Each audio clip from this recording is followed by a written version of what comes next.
Yes, it is. It is the Eman After Show.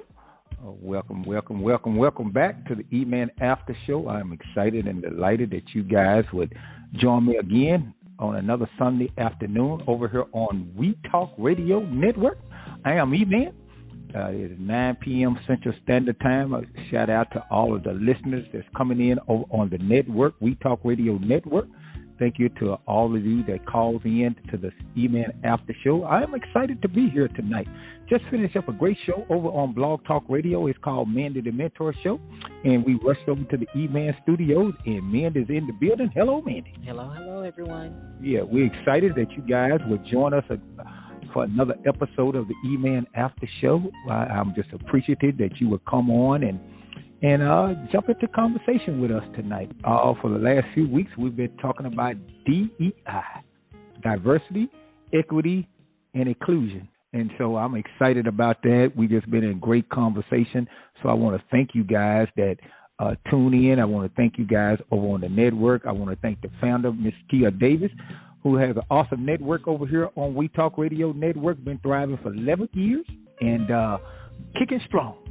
And listen, if you want to talk to Eman tonight, you can call me here at 563-999-3456 because we're going to kind of somewhat finish up our this series, I call it, that I've been doing over here on We Talk Radio.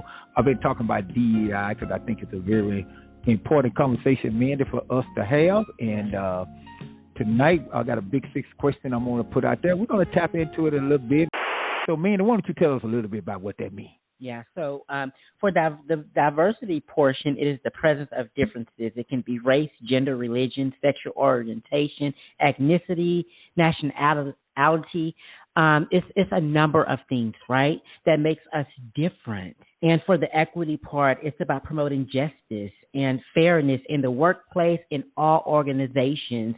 And we all know the inclusion part, it's about everyone being invited. Yes, and so for the last few shows, I think the first one we did DEI and men of color, and then we talked about DEI and the church.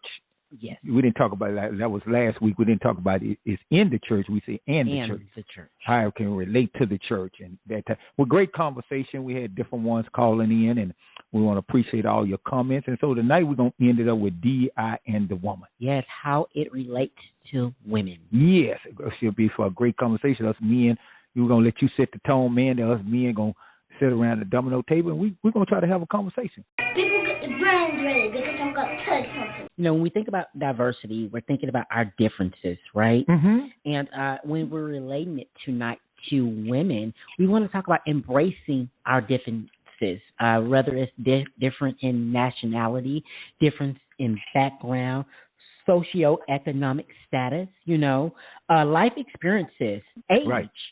Skin tone, accepting each other, realizing when it comes to equity that we are all equal and that we all should include one another. But equity don't mean equal, right? Right. And so that's kind of somewhat what a twist come in at because it's more so like promoting justice, yes. impartiality, fairness. So giving you the opportunity. Yes. Yeah. So, man, why don't you tell us in your own way, what does that really mean to you, how it relates to a woman?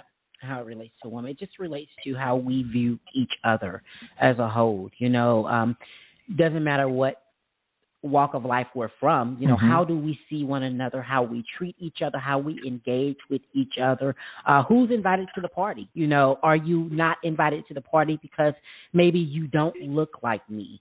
One of the things that I noticed, Eman, when it comes to sometimes groups of people and cliques, and more than men, it seems to me that women have cliques. They like to be clicked up. Okay. But women normally, and this is not always the case, but I have witnessed this, where women of the same skin tone will click up together, Right. And it's weird to me, right? Because at the end of the day, you're still a person, you're still a woman. No, we still have something in common. Right. It may not be the same commonality, but it's something that we can relate to. So at the end of the day, when I think about diversity, equity, and inclusion, I think about just coming together in agreement, and making certain moves, being on one mind and one accord. Dwayne, tell me a little bit how you feel about that. Well, I was here. I was thinking about what Mandy was saying. I was trying to put my own little spin on it. So I might have to come back to it. I personally, I always believe that, women, like, especially women, they're all equal. But I know that while growing up and coming through the age, I didn't have a problem dating. It didn't matter who I dated. But there was a lot of times Black women would be like, well, why would you date a white girl? You know? And I always felt that all girls, should be included to the table, or there should be diversity among women. But sometimes you get a lot of pushback, especially with Black women when they date a white girl. So I didn't see a whole lot of diversity there. But, I'm listening to Sister Man, and I have to 100% agree with what she was talking about. So I'll come back in on it later. Mandy, how do it somewhat make, a woman of color such as yourself when you see a brother dating a white woman or a Hispanic woman?